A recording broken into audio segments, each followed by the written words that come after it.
Somos el Ministerio del Interior, el Ministerio de las Regiones y la Convivencia.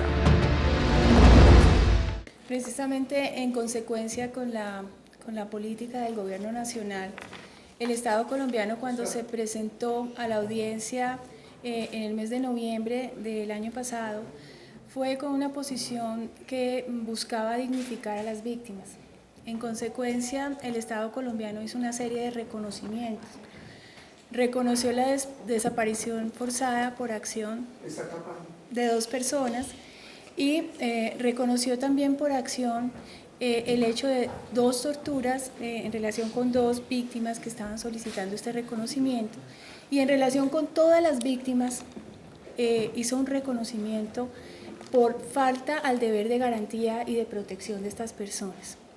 Pues bien, lo que hace la Corte Interamericana hoy es reconocer el valor de esta declaración que hizo el Estado colombiano, reconocer que el Estado colombiano pidió perdón en la audiencia pública y en este caso la Corte, y se los leo textualmente, en sus párrafos 26, 32 y en la parte resolutiva, reconoce que con ello se reivindicó la búsqueda de la justicia, se hizo un avance justificativo al esclarecimiento de la verdad y adicionalmente que fue un reconocimiento con alto valor simbólico. Pues bien, como el reconocimiento no fue pleno, ellos siguieron analizando la controversia, y en relación con la controversia entonces ellos reconocen que hay 8 personas más de las 2 que nosotros habíamos reconocido por desaparición forzada.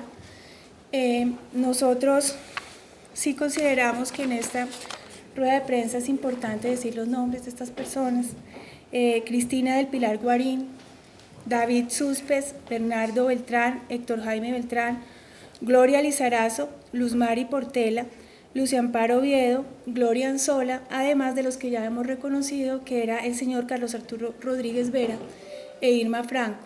Adicionalmente, reconoce la Corte y declara al Estado como responsable no solo de desaparición forzada, sino de ejecución extrajudicial en el caso del magistrado Carlos Horacio Urán. Y reconoce que hay una violación al derecho a la vida por falta de determinación de paradero de la señora Norma Constanza Guerra y de Ana Rosa Castiblanco, y en caso de estas 2 personas se le da la razón al Estado. También se acepta el reconocimiento de responsabilidad en los 2 casos de tortura de Yolanda Santo Domingo y Eduardo Matson, y se agrega un nuevo reconocimiento de responsabilidad por tortura en el caso de el señor José Vicente Rubial. En el caso de Orlando Quijano, lo que la Corte manifiesta es que hubo detención ilegal y tratos degradantes. En general, esa fue, digamos, la condena que hacen al Estado. ¿Qué podemos destacar de la sentencia? Efectivamente que reconocen que, como lo dijo el señor ministro, se dio un hecho armado, violento, que es causa del M-19, que hubo un exceso en la respuesta de parte de la fuerza pública. Sin embargo, excluyó del estudio de los hechos todo patrón de desaparición forzada o de se me fue la palabra, desaparición forzada y ejecuciones extrajudiciales. Es decir, la Corte señala que estos hechos no serían materia de definición por parte de la Corte Interamericana. Reconoce, sí, en nuestro sistema y nuestros parámetros de indemnización internos, que siguen siendo los que establece hoy en día el Consejo de Estado, el contencioso administrativo. Reconoce que muchas de estas víctimas ya fueron indemnizadas, entonces reconoce las reparaciones materiales que estas víctimas ya recibieron por parte del sistema interno, y en relación con el daño moral consideran que hay una diferencia, porque acá se hacen reconocimientos nuevos que no se tuvieron en cuenta por el contencioso administrativo en ese momento. De manera que el Estado colombiano debe proceder a hacer el pago de la diferencia de esas indemnizaciones. También nos dice que una vez se haga esta sumatoria, puede pasar que las víctimas, digamos, hayan recibido más monto de indemnización, caso en el cual las víctimas no tendrán que devolver al Estado colombiano ningún monto. Adicionalmente, reconoce que están en curso los procesos penales, reconoce que algunos están en sede de casación y es respetuoso de los procesos penales internos. Sin embargo, nos da una serie de órdenes, entre ellas, continuar con las investigaciones penales, darle celeridad a las investigaciones penales, hacer un reconocimiento público de responsabilidad y pedir perdón por las altas instancias del gobierno y nos conmina a desarrollar un video en el que se cuente toda la historia del Palacio de Justicia y que sea difundido por todos los medios y por todas las vías. Adicionalmente, le dice al Estado colombiano que tiene que hacer pública la sentencia en su totalidad por todos los medios que estén a su alcance. Doctora Guillén, la condena que recibió el Estado era lo que ustedes esperaban, lo digo porque hace un año en noviembre usted nos anunció que la condena para Colombia era inminente, pero que la función de ustedes ahora iba a ser pues, buscar que esa condena no fuese tan fuerte, como digamos bajarla un poquito.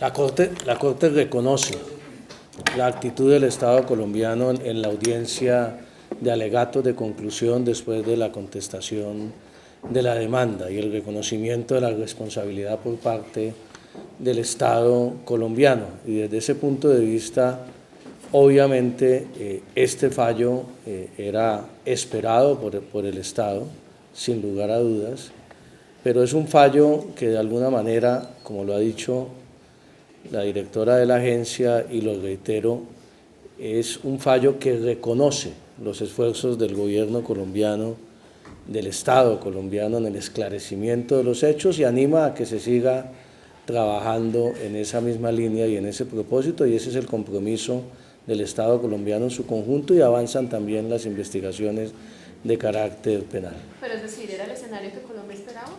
¿O fue más o no fue mejor? En estos casos, obviamente, el Estado hace todo su mejor esfuerzo. Creo que la tarea que cumplió la Agencia de Defensa del Estado fue una tarea muy importante, muy positiva, muy constructiva, que permitió que en este fallo se reconozca esa actitud del Estado y esos esfuerzos del Estado colombiano frente al episodio del Palacio de Justicia.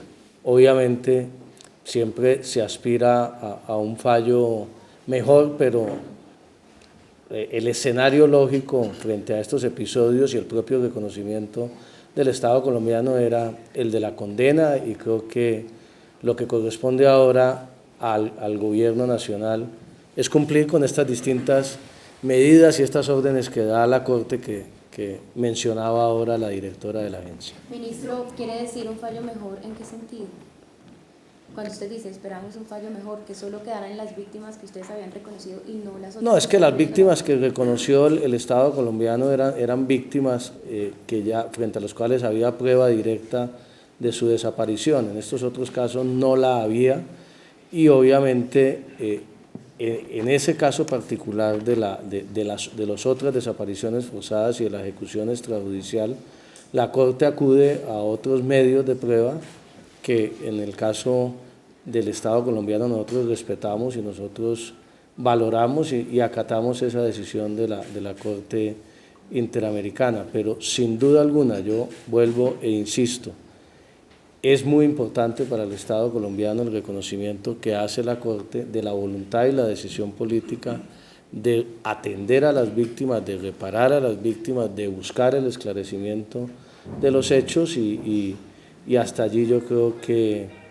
es una valoración que hace la Corte que habla bien del Estado de Derecho en Colombia y reconoce el funcionamiento de la justicia colombiana, y reconoce también que la justicia debe seguir avanzando, la justicia interna en Colombia, en la determinación de las responsabilidades penales individuales, que son muy distintas a la responsabilidad del Estado que señala en su fallo la Corte. Precisamente, ministro. El tema de las responsabilidades de los resultados resultados judiciales. La Corte señala muy claramente que se necesitan resultados judiciales contundentes. Ahí cómo va a obrar el gobierno y el Estado. Además, lo que se sabe es que el proyecto de fallo va hacia la absolución del coronel Plaza. La incidencia que podría tener en el caso de Plaza.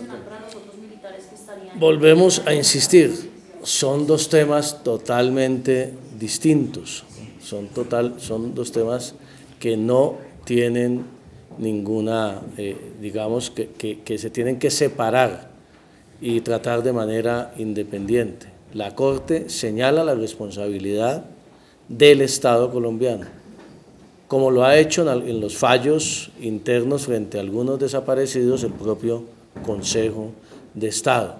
Y una cosa distinta es el proceso penal que lleva su curso, que habrá que esperar las decisiones de la Corte Suprema de Justicia, que obviamente es totalmente autónoma e independiente del gobierno nacional, pero no sé si Adriana Doctora, en el caso, digamos, que el coronel Plazas quedara libre o que quedara libre el señor Arias, la CIDH podría intervenir y decir, hey, nosotros los condenamos y ustedes dejan libres a las personas. No, es que la condena no... No, lo que el ministro quiere decir... No, lo que pasa es que en el sistema interamericano la responsabilidad que se debate es la del Estado. Entonces, si eso llegara a ocurrir, los hechos siguen siendo los mismos, las personas están desaparecidas. Lo que pasa es que no se sabe quiénes son los responsables, ¿sí? Entonces, lo que hace el sistema interamericano es referirse a los hechos y la responsabilidad del Estado frente a los hechos, independientemente de responsabilidades individuales. Lo que hace el sistema es decirle al Estado, usted tiene que vigilar porque se adelanten los procesos judiciales con todas las garantías para establecer la verdad. Y lo que hace precisamente esta sentencia es decir, el Estado colombiano hoy día, a través de órganos como la Fiscalía y como la Justicia Penal, ya están adelantando los procesos, cada uno está en diferentes etapas y hay que esperar a lo que resuelva la justicia interna frente a esas responsabilidades individuales. ¿Cómo garantizar, doctora, que no haya impunidad y atendiendo, digamos, como la observación de la Corte? Sí, ahí dan unas órdenes muy estrictas, por ejemplo, para que se dé celeridad a las investigaciones, pero debo decirles que precisamente a raíz del manejo del proceso del Palacio de Justicia, la Fiscalía está trabajando en su unidad de contexto, tiene una fiscal especializada solamente para el tema del caso del Palacio de Justicia y las cosas hoy van, digamos que más rápido de lo que fueron, porque incluso una de las cosas que no censuran es que violamos el plazo razonable. ¿Eso qué quiere decir? Que han pasado 29 años y no tenemos una verdad total sobre lo que pasó.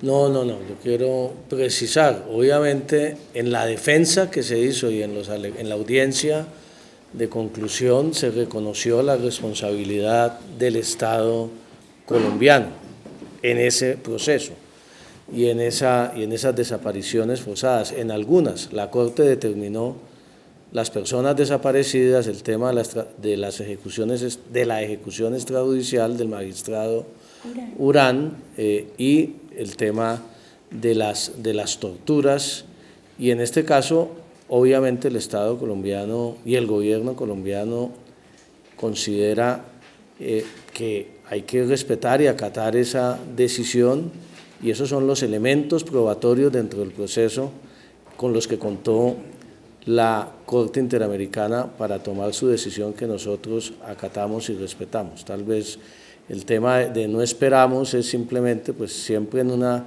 decisión de esta naturaleza se espera el mejor resultado posible, pero obviamente a nadie debe sorprender el fallo de condena al Estado colombiano, independientemente de toda la acción que cumplió la Agencia de Defensa del Estado, que se hizo una muy importante tarea durante estos meses, sobre todo para demostrar a la Corte Interamericana el interés y el compromiso del gobierno y del Estado en el esclarecimiento de estos hechos. ¿Cuánto asciende, perdón, la indemnización en cuanto a los recursos que debe hacerse? Es un dato curioso. El gobierno y el Estado somos tan conscientes de que el proceso iba en marcha y que la Corte iba a tomar una decisión, que ya el Ministerio de Hacienda había tomado las precauciones para contar con los recursos necesarios para cumplir ese fallo en lo que tiene que ver con la indemnización, con la reparación económica. Es difícil establecer cuál es la cifra, que es un número de víctimas determinado. Hay que establecer cuáles de esas víctimas ya recibieron reparación por parte del Estado colombiano, cómo se hace esa diferencia, pero en líneas generales la indemnización podría llegar hasta los $7 millones aproximadamente. Pero eso ya tendrá que hacerse la tarea víctima por víctima con las indemnizaciones que se señalan y con los procesos también que se han adelantado en Colombia. Podría llegar hasta esa suma la indemnización, pero además obviamente de la medida de carácter económica también hay unas órdenes de la Corte desde el punto de vista que mencionaba Adriana, de la realización del documental, del acto público de perdón, de las medidas que se tienen que tomar para avanzar más rápidamente en el esclarecimiento de la verdad, que el gobierno tiene un absoluto compromiso con el cumplimiento de este fallo por parte de la Corte. No sé si allí en la indemnización... Pues, a ver, les reitero, les cuento. Como les digo, la Corte acepta la indemnización por perjuicios materiales. Por perjuicios morales hace una estimación general, dependiendo de si se es víctima, si se es familiar, hermano, hermana, madre, hijo, etc. De ahí fue que sacamos esta valoración. Pero esos $7 millones pueden bajar porque hay que hacer unas deducciones pues de lo ya pagado.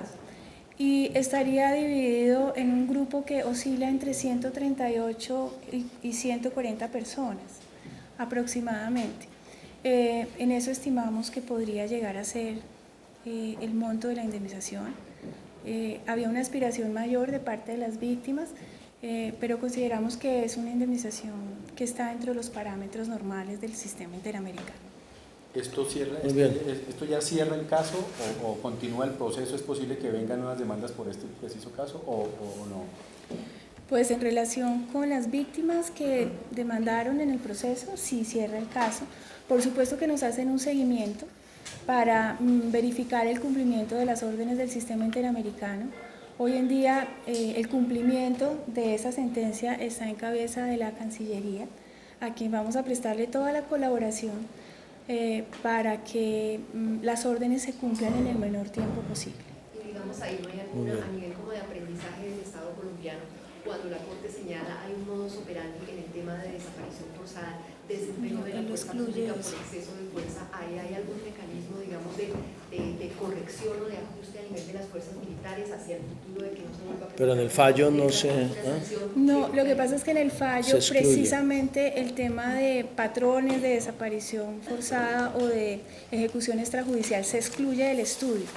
Sin embargo, yo creo que sí hay lecciones aprendidas en el tema del Palacio de Justicia y hay una cosa que hay que aclarar y es que las fuerzas militares de hace 29 años no son las mismas de hoy en día. De hecho, todos estos principios y desarrollos de derechos humanos son muy nuevos, son muy recientes y hoy en día están capitalizados por la fuerza pública, ellos reciben capacitación en derechos humanos, tienen una dirección de derechos humanos. Digamos que sí creo que hemos aprendido cosas. Bueno. Somos el Ministerio del Interior, el Ministerio de las Regiones y la Convivencia.